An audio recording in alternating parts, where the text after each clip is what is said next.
Single screen আমাদের দেশের জন্য 100-তে 100% জরুরি। কিছু একটা লোক পিছনে চলচ্চিত্রকে টেনে ধরে রেখেছে, চলচ্চিত্রের উন্নয়নের জন্য দেওয়া হচ্ছে। দেখা যাচ্ছে সে অনুদানটা এমন একজনকে দেওয়া হচ্ছে, সে চলচ্চিত্রের লোকই না, কোনো ছবিতে অভিনয়ও করেনি, কিন্তু তার ইচ্ছা সে চলচ্চিত্র বানাবে, তাকে অনুদান দেওয়া হয়েছে। এরকম ঘটনা অনেক আছে। সে পরীরে নিবে, সাকিবরে নিবে, মানে তার ইচ্ছা যে সে তাদের সাথে কাজ করবে, সেইভাবে পয়সা নিয়ে আসছে।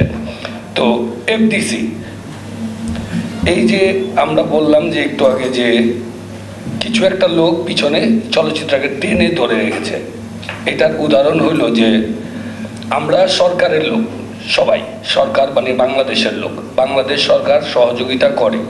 এই যে সহযোগিতা যদি করে, আমরা যখন কাউন্সিলরের কাছে যাই বা কোনো নাগরিক সার্টিফিকেটের জন্য যাই, সেটার জন্য কোথাও প্রযোজক বাংলাদেশের কোথাও শুটিং করুক, যেখানে খুশি সেখানে শুটিং করতে পারে, সেটা যখন উন্মুক্ত আছে, তাহলে এফডিসি একটা ছাড়পত্র দিবে যে আমার কাছে এই প্রযোজকের কোনো পয়সা বকেয়া নেই। সেই সার্টিফিকেটটা তার কাছে প্রিন্ট করা গেছে, শুধু পাবে আর পাবে না, এই শব্দটা ইনক্লুড হবে। এই সার্টিফিকেটটার মূল্য ছিল আগে 10,000 টাকা, যখন আমরা আবেদন করছি এটা হয়ে গেল 1,10,000 টাকা। আমরা কিছু প্রযোজক আবার যখন যে বসলাম মন্ত্রীর সাথে, তখন উনি বললো এটা কে আমার কাছে সাইন করাই নিছে আমি জানি না। এত বড় একটা ডিসিশন হয়েছে যে মন্ত্রী বা সচিব জানেই না যে প্রযোজককে এই সার্টিফিকেটটা আনতে একলো। ভাই, আমার টাকা, আমার সংগঠন, আমার দেশ, আমি বানাচ্ছি, আপনার টাকা পাবেন কি পাবেন না, যদি পাবেন তাহলে আপনি একটা দিয়া দেন, একটা সার্টিফিকেট দিয়ে দেন ওইখানে যে আমি টাকা পাবো, এর আমার টাকা দিচ্ছে না।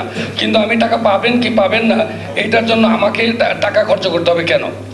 এইটা 1 নম্বর, এটা বন্ধ করতে হবে। এটা 1,10,000 টাকার থেকে নেমে হয়তো এখন মনে হয় 20,000 টাকাতে আছে, কিন্তু এটাকে টোটালি বন্ধ করতে হবে। সরকার আপনাকে বসাইছে আমার সহযোগিতার জন্য, আমাদের সহযোগিতার জন্য, অতএব আপনারা আমাদের কাছে বেতন নিচ্ছেন, আবার উল্টা টাকাও নিচ্ছেন কেন?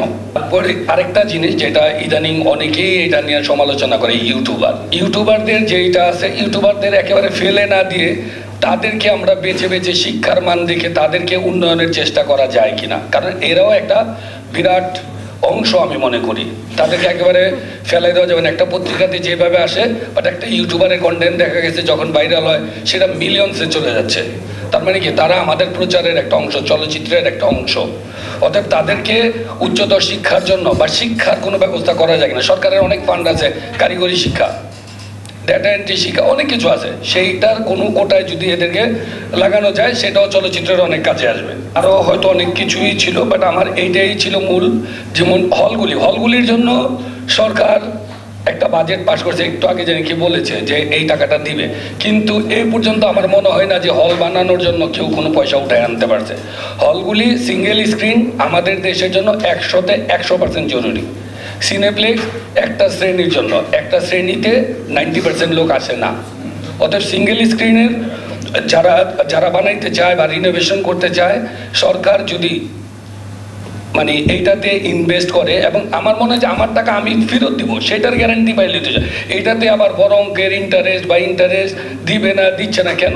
আমার যদি আমার একটা যেটাকে বলে যে আমার বাড়ি বা কিছু রেখা যে 5 বছরের ভিতরে এই টাকাটা দিতে হবে বা 10 বছরের ভিতরে টাকাটা দিতে হবে, না দিতে পারলে আমরা অ্যাকশন দেবো। মানে এইটাতে মানে যেটাকে বলে যে মানে নিম্ন ইন্টারেস্টে প্রথম 5 বছর যদি ইন্টারেস্ট ফ্রি হয়, তারপরে দেখা গেল যে 5 বছরে দেয়নি, তারপরে একটা ইন্টারেস্ট লাগাই দিল, এইভাবে দিতে পারে, এবং এটা যেন মানে খুব সহজেই হল মালিকরা পাইতে পারে, সেইটার ব্যবস্থা করা।